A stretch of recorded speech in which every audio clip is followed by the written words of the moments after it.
ہر سال کی طرح آج بھی برادر طریقت حافظ محمد اقبال صاحب اور دیگر باوقار اور باوفا پیر بھائی صاحبان کے اس بابرکت پروگرام میں کچھ گھڑیاں آپ دوستوں کے ساتھ گزارنے کا موقع مل رہا ہے۔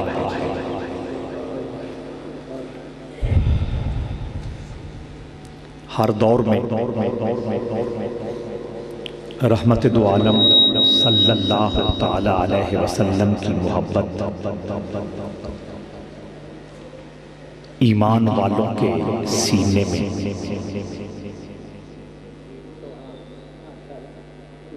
پوری تاب و توانائی کے ساتھ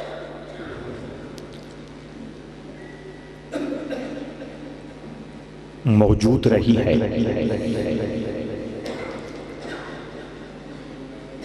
آج بھی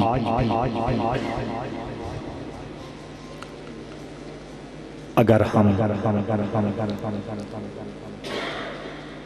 اسلام دشمن طاقتوں کا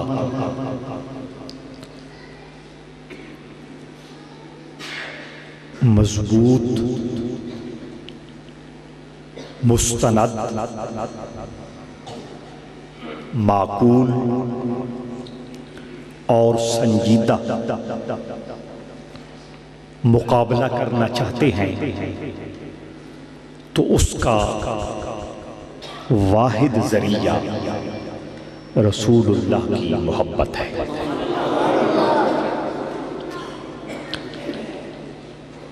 ہر شخص ترجیحی بنیادوں پر حضور کے پیار سے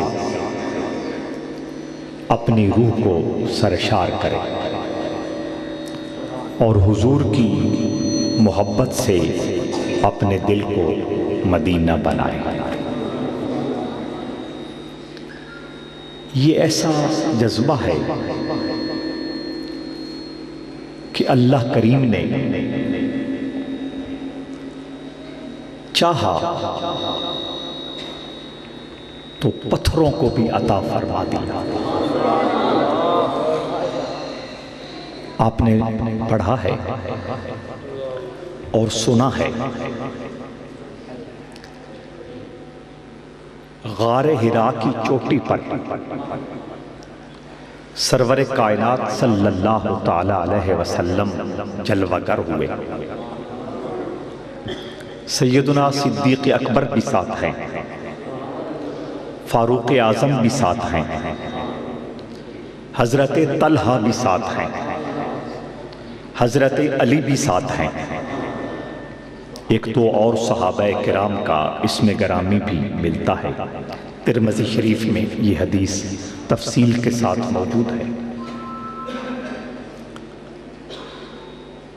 پہاڑ نے،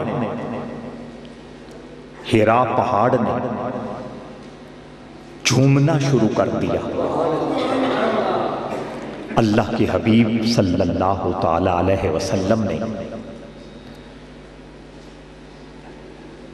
اس کے اس ولولے کو اور وجدانی کیفیت کو اور جذباتی طبیعت کو محسوس فرمایا تو اپنی شان کے مطابق اس کا انتظام فرمایا۔ رحمت دو عالم صلی اللہ تعالی علیہ وسلم نے اپنی ایڑی اٹھا کر زور سے نیچے ماری۔ اثبت یا حرا فإنما علیک نبی و صدیق و شہید۔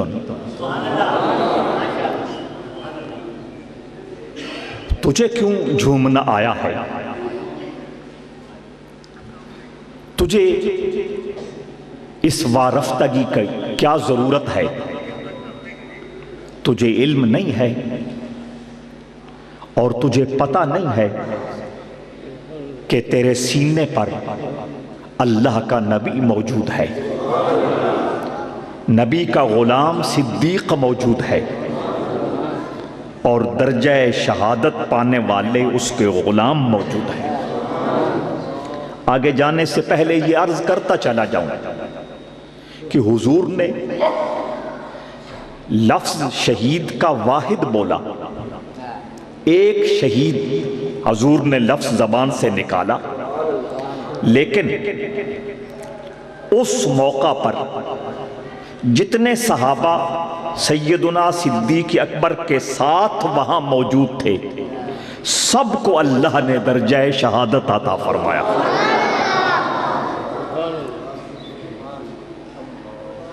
تو عرض یہ کر رہا تھا کہ حضور کی محبت کا جذبہ وہ کمال جذبہ ہے جو اللہ اس مخلوق کو بھی عطا کر دیتا ہے جس مخلوق کی سنگ دلی کی مثال دی جاتی ہے۔ جس بندے کے سینے میں دل نہ ہو، سل ہو، اسے کہتے ہیں سنگ دل، پتھر دل۔ مطلب یہ نکلا کہ لوگوں کا خیال یہ ہے کہ اگر مخلوقات میں سے کسی مخلوق کے دل میں جذبہ محبت نہیں ہے تو وہ پتھر ہوا کرتا ہے، لیکن حضور کی نسبت جن پتھروں کے ساتھ ہو جاتی ہے وہ بھی حضور کی محبت سے آباد اور سرشار ہو جایا کرتے ہیں۔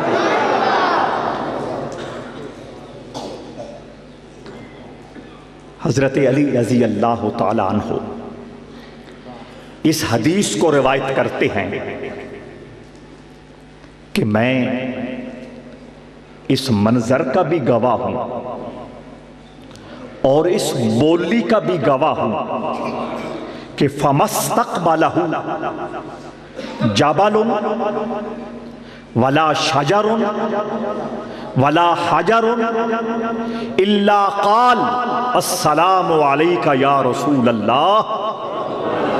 حضرت شیر خدا فرماتے ہیں کہ میں نے یہ منظر دیکھا بھی ہے، وجدانی کیفیت کا مشاہدہ بھی کیا ہے، اور اپنے کانوں سے یہ سنا ہے کہ حضور کے ساتھ جب باہر نکلا کرتا تھا، سامنے کوئی پتھر آتا، سامنے کوئی پہاڑ آتا، سامنے کوئی درخت آتا، وہ جھوم جھوم کے کہتے السلام علیکہ یا رسول اللہ۔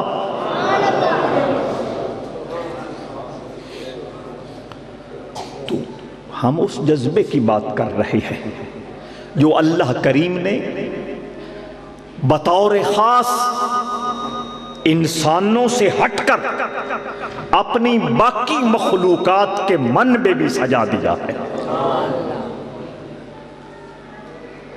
اور وہ لمحہ یقیناً آپ کو یاد ہوگا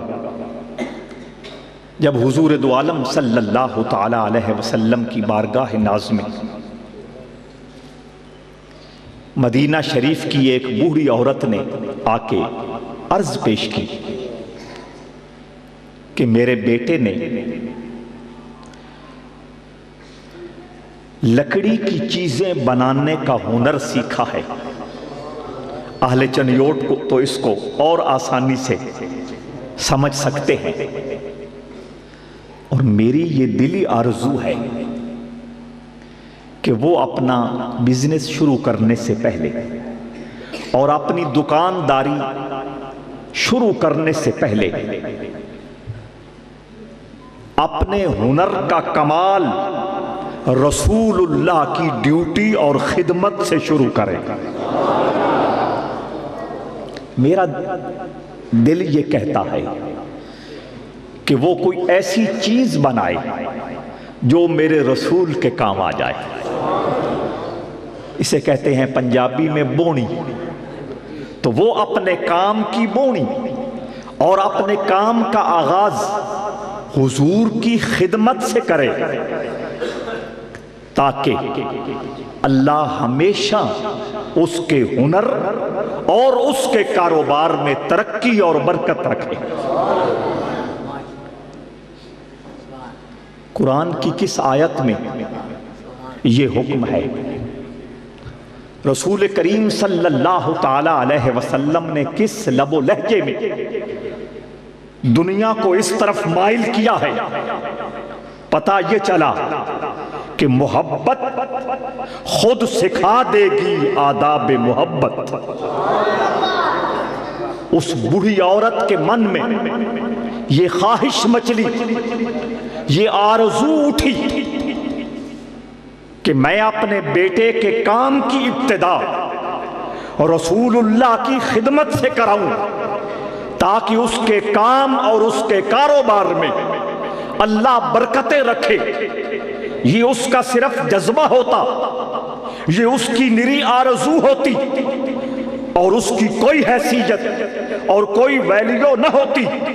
حضور کی بارگاہ میں جب آ کر اس نے عرضی پیش کی تھی، حضور فرما دیتے کہ تو راہ راست پہ نہیں ہے، تو صراط مستقیم پہ نہیں چل رہی۔ اللہ ہر قسم کا اختیار و اقتدار رکھتا ہے، اسی کی ذات پہ توکل کرو، اسی کی ذات پہ اعتماد کرو، اسی کی ذات پہ کلی بھروسہ کرو۔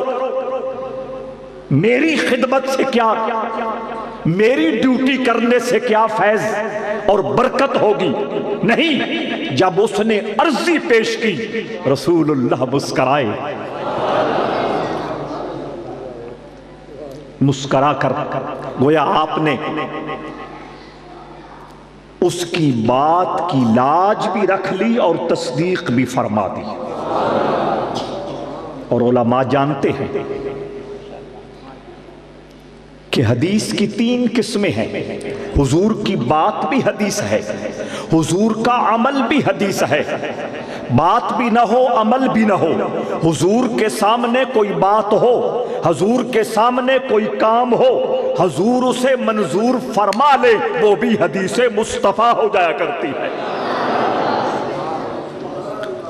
تو اب یہ مسئلہ حدیث سے ثابت ہو گیا کہ رسول اللہ صلی اللہ تعالی علیہ وسلم اور ان کی امت کے جو کامل بندے ہیں، ان کی بارگاہوں میں جانا، اپنی دنیاوی ضروریات کی عرضی پیش کرنا اور ان کی دعا برکت کا خیال رکھ کے کوئی ڈیوٹی کے لیے اپنے آپ کو پیش کرنا، یہ حدیث مصطفیٰ سے ثابت ہے۔ اب اس نے جب عرضی پیش کی، حضور مسکرائے، یا رسول اللہ کرم کیجئے، کوئی ڈیوٹی سونپی ہے، کوئی ذمہ داری عطا کیجئے، زبان سے کچھ بولیے کہ آپ کے لیے کیا بنائے۔ کو میرے جیسا ہرس حوث لالچ کا کپا پیر ہوتا، وہ کہتا کرسی بنا کے لاؤ، صوفہ بنا کے لاؤ، شوٹنگ الماری بنا کے لاؤ، بیڈ بنا کے لاؤ، اپنی خواہش نفس کو سامنے رکھتے ہوئے ڈیمانڈ کرتا، مطالبہ کرتا۔ اللہ کے حبیب صلی اللہ تعالی علیہ وسلم نے اس مقام پر بھی پیروں کی رہنمائی فرمائی ہے، اور ان کی فکری اور ان کی روحانی تربیت کا انتظام کیا ہے۔ عرض کی ہو یا رسول اللہ کچھ حکم دے کہ وہ آپ کے لیے کچھ بنا کے پیش کرے۔ حضور نے فرمایا تم بتاؤ تمہاری آرزو کیا ہے؟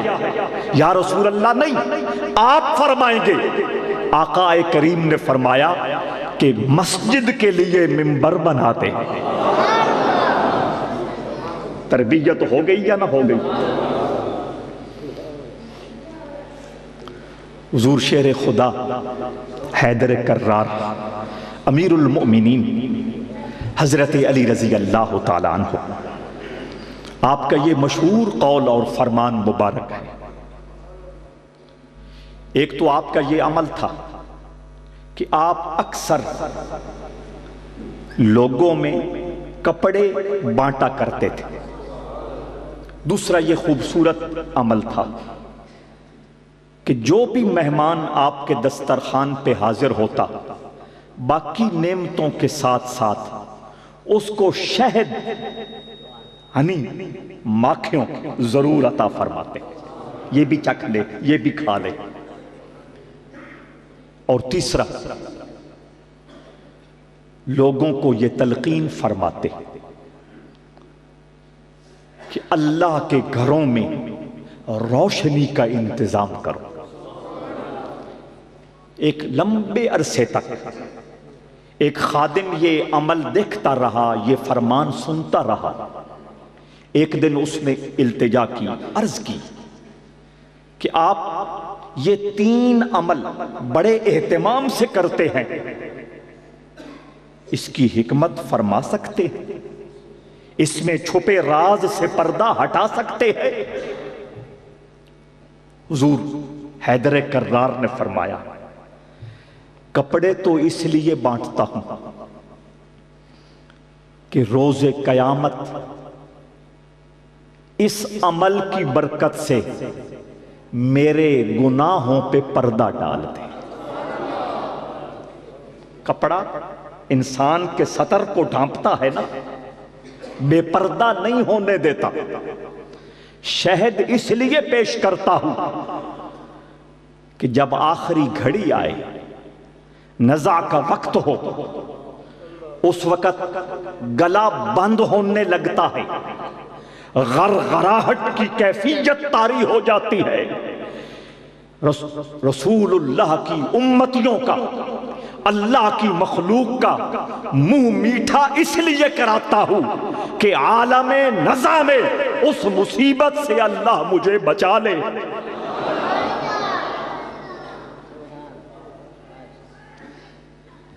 اگر آپ محسوس نہ کریں تو یہاں یہ بھی سبق پڑھ نہ لیں کہ وہ علی جو رسول اللہ کے آل کا حصہ ہے، وہ علی جو رسول اللہ علم کا شہر ہے، اس کا دروازہ ہے، وہ علی جو جنت کے دروازے پہ حضور کے ارشاد کے مطابق قاسم جنت بن کے کھڑے ہوں گے، وہ بھی اپنی آخرت کے حوالے سے اتنے سینسٹیو اور حساس ہیں۔ ہم کس موج مستی میں ہیں، ہم کتنے بے نیاز گھومتے پھرتے ہیں، ہم کتنے لاابالی بن کے اپنی زندگی کو بے وقت اور بے حیثیت بنائے پھرتے ہیں۔ وہ ہستی جو جنت تقسیم کرنے والی ہے، وہ اپنے آخری لمحات کے بارے میں اور روز قیامت گناہوں کو چھپنے چھپانے کے حوالے سے اتنا محتاط ہے، اور علی کا نام لینے والا قلندری کے روپ میں اتنا اللہ کا غدار ہے۔ ناراض تو نہیں؟ اور فرمایا یہ جو مسجدوں میں روشنی کا انتظام کرنے کا کہتا ہوں، اس کے پیچھے بھی یہی حکمت ہے کہ اس روشنی کی برکت سے قبر میں اللہ اجالے عطا فرما دے گا۔ یعنی تینوں اعمال کا نتیجہ آخرت، تینوں نیکیوں کا نتیجہ آخرت۔ تو اللہ کے حبیب صلی اللہ تعالی علیہ وسلم نے اپنے غلاموں کی، اپنے صحابہ کی تربیت اس اسلوب اور اس نہج پہ کر دی تھی کہ وہ جتنی بلندیوں پہ چلے گئے ہیں، وہ اللہ کی ذات کو آخری اتھارٹی سمجھتے رہے ہیں۔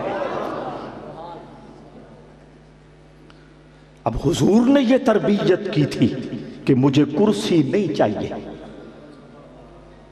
بیڈ نہیں چاہیے، مجھے کوئی اور گھریلو ضرورت کی چیز درکار نہیں ہے، اللہ کے گھر کے لیے ممبر بنا دو۔ اس کی بھی فکری تربیت فرما دی، اور قیامت تک کے سارے امتیوں کو یہ بتا دیا کہ اللہ کے گھر میں مسلمانوں کی ضرورت کے لیے تم جو چیز بھی رکھو گے، جب تک وہ موجود رہے گی اور اس سے نمازی اور مسلمان نفع اٹھاتے رہیں گے، اللہ تمہارے کھاتے میں ثواب کا اندراج کرتا رہے گا۔ ممبر تیار ہو کے آ گیا۔ اس سے پہلے حضور علیہ السلام لکڑی کے ایک سوکھے ہوئے ستون کے ساتھ سہارا لے کے گفتگو فرمایا کرتے تھے۔ حضور کو سہاروں کی ضرورت نہیں ہے، اصل میں اس کی بگڑی بنانا مقصود تھی، اس کو دارین میں عزت و تکریم سے نوازنا مقصود تھا۔ حضور تو خود ساری کائنات کا سہارا ہے۔ وَمَا أَرْسَلْنَاكَ إِلَّا رَحْمَةً لِلْعَالَمِينَ۔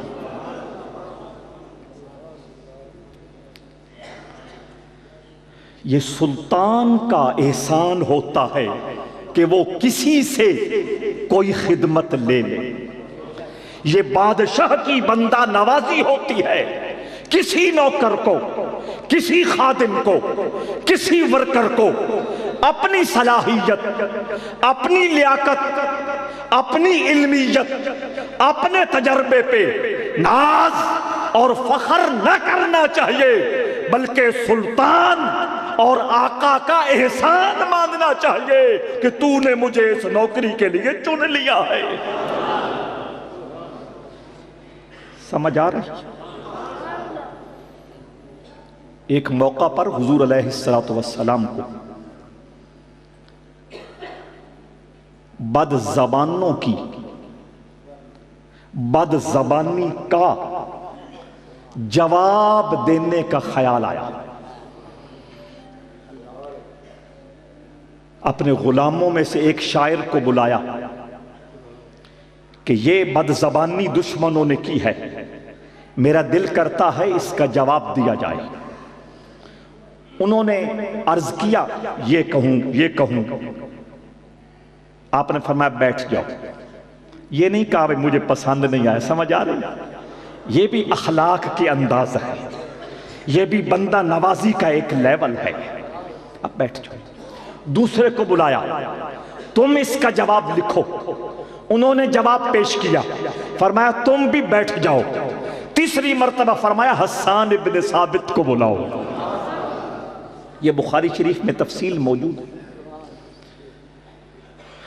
گویا حسان ابن ثابت کے جواب، حسان ابن ثابت کی قابلیت، حسان ابن ثابت کی تجربہ کاری، حسان ابن ثابت کی لیاقت، حسان ابن ثابت کا شعر، اس کا نظم، اس کی نثر، اس پہ رسول اللہ کو اعتماد تھا۔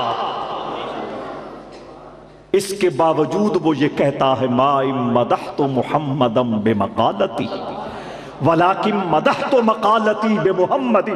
یا رسول اللہ میں بھول کر بھی اس احساس برتری میں مبتلا نہیں ہوتا کہ آپ کی شان بیان کرنے سے میرا قد اونچا ہوتا ہے۔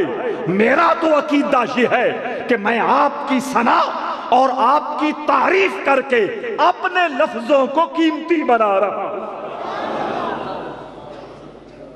سمجھ آئی؟ نتیجہ یہ نکلا پانی میں وہی رہ سکتا ہے جو ہمیشہ یہ ذہن رکھے کہ یہ بادشاہ کی عنایت ہے کہ اس نے مجھے نوکری کے لیے چن رکھا ہے۔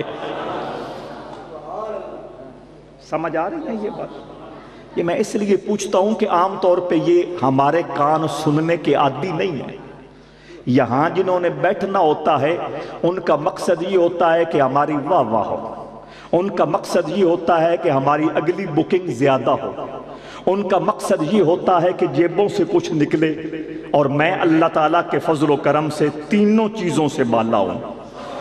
اس لیے ہر وہ بات جو آپ سننا پسند نہیں بھی کرتے میں جبری آپ کو سنا کے جاتا ہوں، کبھی تو فائدہ ہوگا، کبھی تو اس کا کوئی نہ کوئی نتیجہ نکلے گا۔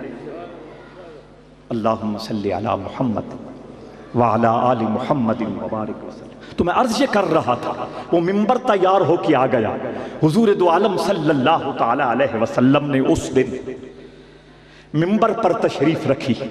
وہ لکڑی کا سوکھا ہوا ستون حضور کے ہجر، حضور کے فراق اور حضور کے وچھوڑے میں بےتاب ہو گیا، بے کلی میں مبتلا ہو گیا، اس کا اندر سوز بریا ہو گیا، اس کی اندر کی جلن اور اندر کا سوز اس قدر بھڑکا کہ مسجد میں موجود صحابہ کہتے ہیں پہلے ہولے ہولے رونے کی آواز ہوئی، پھر سسکیاں بلند ہوئیں، پھر چیخیں نکلنے لگی۔ جب چیخیں اٹھی اس وقت مجمع کو اندازہ ہوا کون رو رہا ہے، وہ لکڑی کا سوکھا ہوا ستون واویلا کر رہا تھا۔ ہجر اور فراق کی جو ضربیں اس نے سہی تھی وہ برداشت نہ کرنے کی وجہ سے وہ تڑپنے لگا تھا۔ اللہ کے حبیب رحمت للعالمین ہیں۔ اسی وقت ممبر کو چھوڑا اور اس لکڑی کے ستون کے پاس پہنچے، دست مبارک رکھنے کی دیر تھی، وہ چپ ہو گیا۔ اس زخم پہ ایسا مرہم لگا کہ اس کا درد کافور ہو گیا۔ اللہ اکبر۔ اس کے بعد حضور بولے، جو میری بات نہیں سن سکتا میں اس سے نہیں بولتا۔ ایسا ہے یا نہیں؟ آپ سن سکتے ہیں، میں آپ سے بول رہا ہوں، آپ میں سے کوئی بھی نہ ہو، میں دیواروں سے نہیں ٹکراؤں گا۔ ایسا ہی ہے۔ حضور بولے اور اس کی طرف متوجہ ہو کے بولے، اسے مخاطب کر کے بولے، اس سے مخاطب ہوئے، فرمانے لگے بتا دنیا میں رہنا چاہتا ہے یا جنت کا باسی بننا چاہتا ہے؟ اب اس کو بھی شعور حضور کی صحبت سے نصیب ہو رہا تھا، وہ بھی آگاہی کے نور سے منور ہو چکا تھا، اور حضور اسے بلا رہے تھے، اسے بولنا بھی آ گیا، اسے شعور بھی آ گیا، آپشن اختیار کرنے کا چج بھی نصیب ہو گیا۔ فرمایا یہاں رہنا چاہتا ہے یا جنت میں بسیرا کرنا چاہتا ہے؟ جنت میں جائے گا تو سوکھا ہوا تنا نہیں رہے گا، تو تناور درخت بنے گا، تو کھل اٹھے گا، تجھ پہ سبزہ آئے گا، تجھ پہ پھل لگیں گے۔ یہ مسجد نبوی میں کھڑے ہو کے جنت میں ہونے والے جو مناظر ہیں حضور اس کا بیان کر رہے ہیں۔ میں ہمیشہ کہتا ہوں کہ ہماری محافل میلاد، ہماری محافل معراج اور ہر وہ محفل جس کی نسبت حضور کے ساتھ ہوتی ہے، اس کا بنیادی مقصد ہی یہ ہے کہ مختلف جہتوں سے، مختلف اسالیب سے اور مختلف حوالوں سے رسول اللہ کی عزت و عظمت کی بات کی جائے، اپنا رانجھا راضی کیا جائے، اور نسل نو کے سینوں میں حضور کی محبت کا چراغ جلایا جائے۔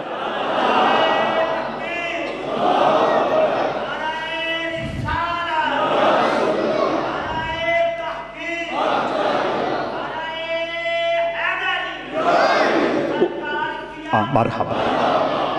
اسے شعور بھی مل گیا، اسے سننا بھی نصیب ہو گیا، اور اسے جواب دینے کا ملکہ بھی عطا ہو گیا۔ یا رسول اللہ یہاں نہیں رہوں گا، کوئی آئے گا آرا لے کے مجھے کاٹ دے گا، کوئی آئے گا کلہاڑا لے کے مجھے میرے پر خچے اڑا دے گا، کوئی آئے گا کوئی آلہ لے کے مجھے کیا سے کیا بنا کے رکھ دے گا، میں جنت میں جاننا چاہتا ہوں۔ حضور نے فرمایا تھا پھل لگیں گے اور میری امت کے اولیاء تیرا پھل کھایا کریں گے۔ یعنی پھل کھانے والا کون ہے وہ بھی نشاندہی فرما رہے ہیں اور بتا رہے ہیں کہ تو عوامی نہیں ہے، خصوصی ہے۔ جنت میں اور درخت بھی ہوں گے، تیری خصوصیت یہ ہے کہ تیرے وجود سے میری امت کے ولی فیض حاصل کریں گے۔ کبھی سوچا ہے؟ بہت توجہ چاہوں گا، بہت توجہ۔ لکڑی کا سوکھا ہوا درخت جس کے نصیب میں نماز نہیں ہے، جس کے نصیب میں روزہ نہیں ہے، جس کے نصیب میں حقوق اللہ نہیں ہے، جس کے نصیب میں حقوق العباد نہیں ہے، جس کے نصیب میں شب بیداریاں نہیں ہیں، جس کے نصیب میں ذکر و فکر نہیں ہے، جس کے نصیب میں تسبیح و تحلیل نہیں ہے، جس کے نصیب میں مراقبے اور اشغال روحانی اور باطنی نہیں ہے، اسے چند لمحوں کی میرے رسول کی رفاقت نصیب ہو جائے، وہ اتنا عظیم ہو جاتا ہے کہ جنت کے اندر میرے رسول کے ولیوں کو فیض دیتا ہے تو صحابہ کو حضور نے کس کمال پہ پہنچایا ہوگا۔ اللہم صلی علی محمد وعلی آل محمد مبارک وسلم۔ کوئی بھی تبصرہ کرنے سے پہلے اور کوئی بھی کومنٹ پاس کرنے سے پہلے ان حقیقتوں پر غور کر لیا کر۔ اس نے کہا یا رسول اللہ میں جنت میں جاننا چاہتا ہوں اور جو آپ فرما رہے ہیں اس مقام و مرتبے کو حاصل کرنا چاہتا ہوں۔ میں حضور کا جملہ عرض کر کے بات کو تھوڑا آگے لے جا کے اختتام کی طرف لے جا رہا ہوں۔ سنو، حضور نے فرمایا قد فعلتو، یہ جو میں نے تیرے ساتھ کمٹمنٹ کی ہے اور تو نے اسے قبول کیا ہے، میں نے اس پہ مہر لگا دی ہے، ایسا ہی ہوگا۔ تو بات یہ چھڑی تھی کہ حضور کی محبت کا جذبہ وہ لافانی جذبہ ہے، وہ لازوال جذبہ ہے جو پتھروں کا بھی مقدر ہے، پہاڑوں کا بھی مقدر ہے، درختوں کا بھی مقدر ہے، جانوروں کا بھی مقدر ہے اور لکڑی کے سوکھے ہوئے ستونوں کا بھی مقدر ہے۔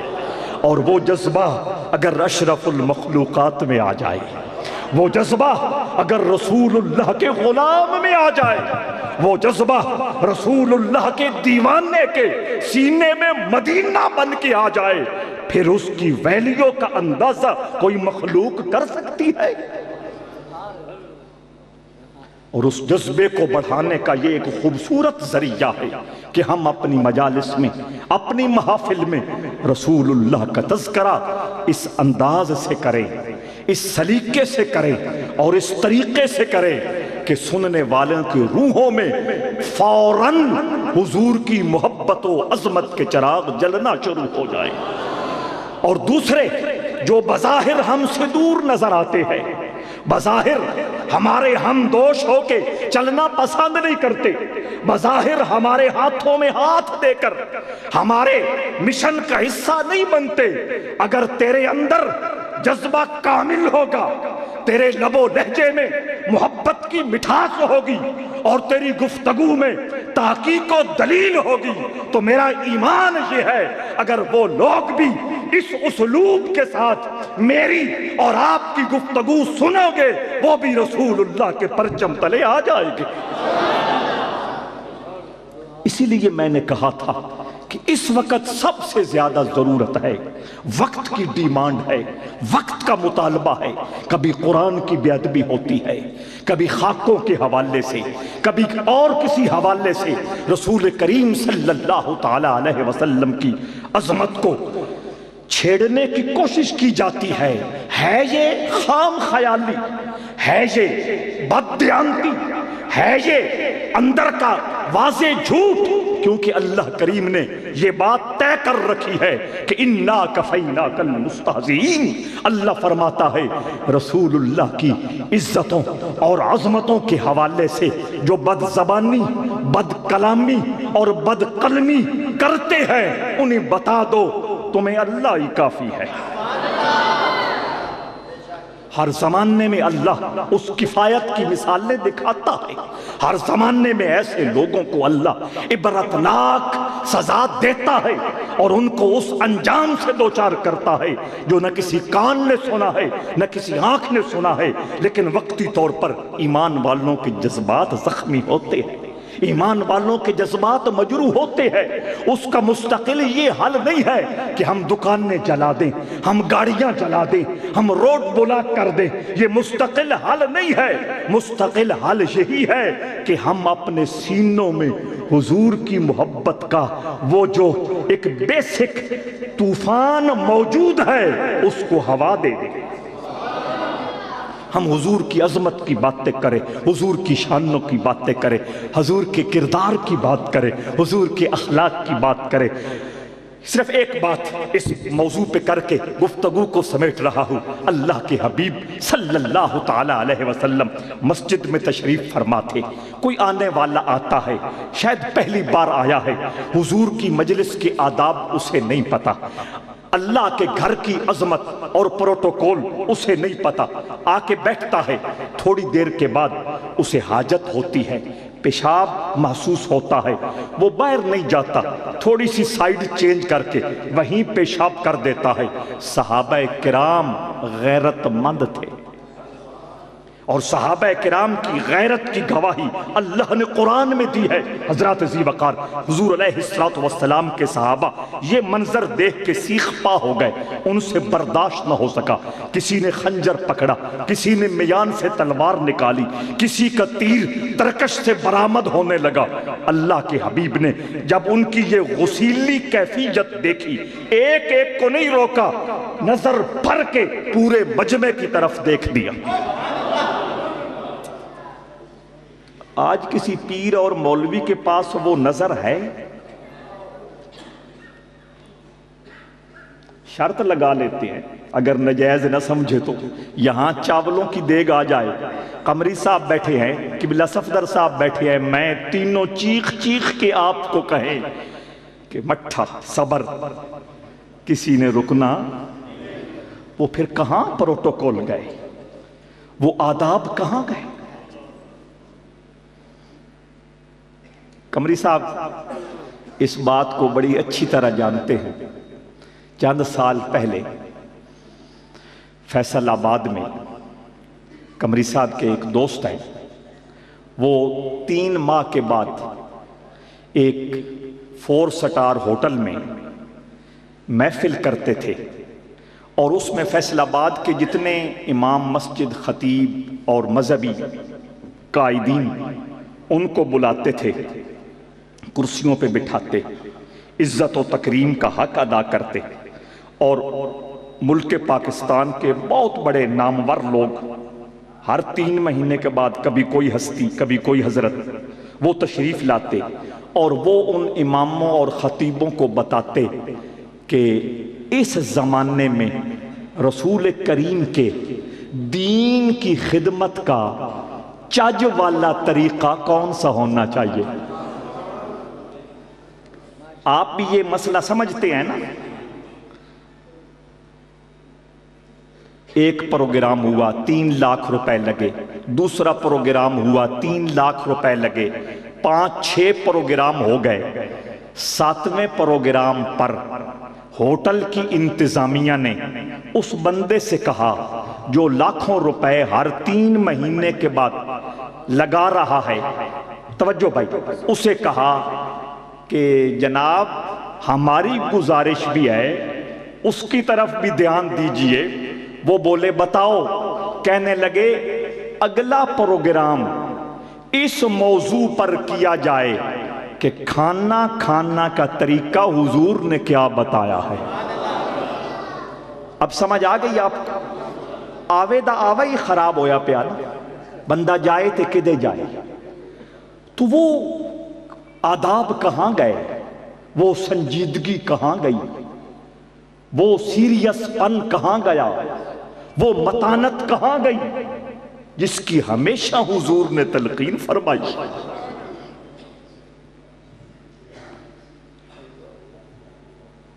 حضور کو ملنے کے لیے کچھ لوگ آئے، اپنے سردار کی سنگت میں آئے. پہلی دفعہ آئے، انہوں نے جب حضور کو دیکھا دل قابو میں نہ رہے، دوڑ کے حضور کو ملنا شروع کر دیا. سردار پہاڑ بن کے کھڑا رہا، آگے نہیں گیا. وضو کیا یا غسل کیا، کپڑے بدلے، پورے اہتمام کے ساتھ حضور کی بارگاہ میں پیش ہوا. حضور کا اس کا یہ اسلوب، یہ طریقہ، یہ سنجیدگی، یہ متانت اتنی پسند آئی. فرمایا یہ امت کا متین شخص ہے. مجھے اور آپ کو اس سنجیدگی کی ضرورت نہیں ہے. ہم رسول اللہ کے نام لیوا نہیں ہے، ہم حضور کی غلامی کے دعوے دار نہیں ہیں، ہم حضور کی سرداری پہ ناز اور فخر کرنے والے نہیں ہیں، ہم حضور کا کلمہ پڑھنے والے نہیں ہیں، ہم حضور کی شفاعت کے امیدوار نہیں ہیں. اگر یہ سب کچھ ہے تو ہم حضور کے ان طریقوں کو کیوں بھول چکے ہیں؟ سنجیدہ ہو جاؤ. اگر اب بھی سمجھ نہیں آ رہی، میں ایک اور مثال دیتا ہوں. وہ تو ان کی مثال دی نا کہ ان کو کھانے کے آداب سکھاؤ. ہمیں کتنے یاد ہیں شادی ہال میں بیٹھے ہوں اور کھانا کھل جائے. سمجھ آ رہی ہے یا نہیں ہے؟ میں اور آپ سب برابر ہیں. ایک بات کر لوں، سب بولیں بھائی، ناراض نہیں ہوں گے. اس وقت جو کیفیت میں اور آپ دیکھتے ہیں اور جس کیفیت سے میں اور آپ مبتلا ہوتے ہیں، اگر کوئی شعور والا، متانت والا، وقار والا، کسی اور اپروچ والا وہاں بیٹھا ہو تو وہ یہ کہے گا کہ یہ معدے کی بھوک نہیں، آنکھ کی بھوک ہے. ناراض تو نہیں ہو رہے؟ یہ کس کی بھوک ہے؟ آنکھ کی. یہ میرے رسول کی تعلیمات کے خلاف ہے، یہ میرے رسول کے اسوہ کے خلاف ہے. مجھے اور آپ کو اس بات کا اچھی طرح یقین ہے کہ معدے میں، پیٹ میں وہی جاننا ہے جو اللہ نے لکھ رکھا ہے. پھر کیوں؟ توجہ ہے یا نہیں؟ پتہ نہیں میں عرض کیا کر رہا تھا. وہ شخص حضور کے آداب نہیں جانتا، مسجد کا پروٹوکول نہیں جانتا، اس نے وہیں پیشاب کر دیا. صحابہ ان کے تیش اور ان کا تیور دیکھنے والا، جب حضور نے دیکھا کہ اگر ایک لمحہ میں چپ رہا یہ تو اس کو دنیا سے ہٹا کے رہیں گے، حضور نے گہری آنکھ بھر کے ساری مجمع کی طرف دیکھ دیا. ویسے اس ادب، اس پروٹوکول کا اس گئے گزرے دور میں کوئی نظارہ دیکھنا ہے تو ابھی سیال شریف میں مل جاتا ہے. ایسا ہے یا نہیں؟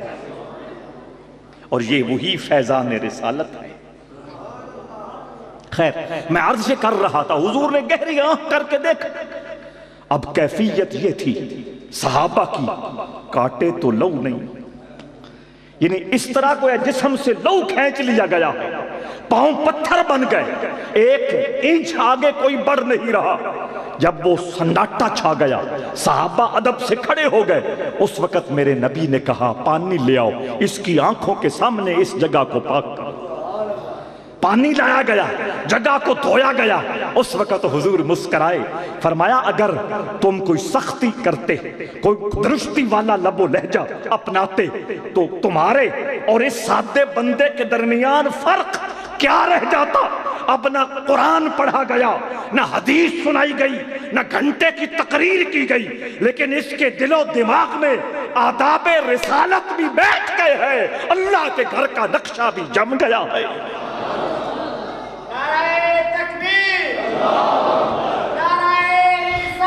اس کو پتا چل گیا ہے کہ مسجد کا مقام اور ہے، دارے کا مقام اور ہے. رسول اللہ کی کچہری کا مقام اور ہے، بازار کی بھیڑ کا عالم اور ہے۔ تو یہ رویہ میرے رسول نے کر کے دکھایا۔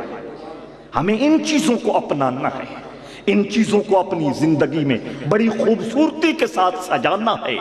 جوں جوں اندر حضور کی محبت بڑھے گی، دل کی دنیا میں حضور کی عظمت کے چراغ جلے گے، تو رویوں میں، حسن سلوک میں، بیہیویئر میں، عوامی رابطے اور معاشرتی معاملات میں مٹھاس آتی چلی جائے گی، اور وہ مٹھاس جتنی بڑھتی چلی جائے گی وہ معاشرہ محمدی اور مصطفی کہلانا شروع ہو جائے گا۔ اللہ کریم ہماری حاضری اپنی بارگاہ میں قبول فرمائے۔ کبھی وقت ہوتا تھا کہ بات لمبی بھی ہوتی تھی، زور شور سے بھی ہوتی تھی، لیکن اب بہت سارے تقاضے میری زندگی کے حوالے سے بھی بدل چکے ہیں۔ جو عرض کیا جائے آپ محبت سے، مہربانی سے اسے قبول فرما لیا کریں۔ میری معذوریوں اور مجبوریوں کو آپ یقیناً اپنی بارگاہ میں قبول فرمائیں گے۔ اللہ کریم حضور علیہ السلام کی محبت اور فرما برداری سے ہمارے سینوں کو آباد فرمائے۔ وما علیہ اللہم صلی علی محمد وعلی آل محمد وبارک وسلم۔ ربنا آتنا فی الدنیا حسنہ وفی الآخرۃ حسنہ وقنا عذاب النار۔ یا اللہ حضور کی امت پہ رحمت نازل فرما، بیماروں کو شفا عطا فرما، قرض داروں کو قرض سے نجات عطا فرما، بے اولادوں کو نیک لائق نرینہ اولاد عطا فرما۔ حضور کی امت کے بچے بچیاں جو نہیں پڑھ رہے انہیں پڑھنے کی توفیق دے، پڑھنے والوں کو کامیابیاں اور کامرانیاں عطا فرما۔ ہر قسم کی دنیاوی، دینی، ظاہری، باطنی، اخروی برکت، عزت، نعمت، رحمت عطا فرما۔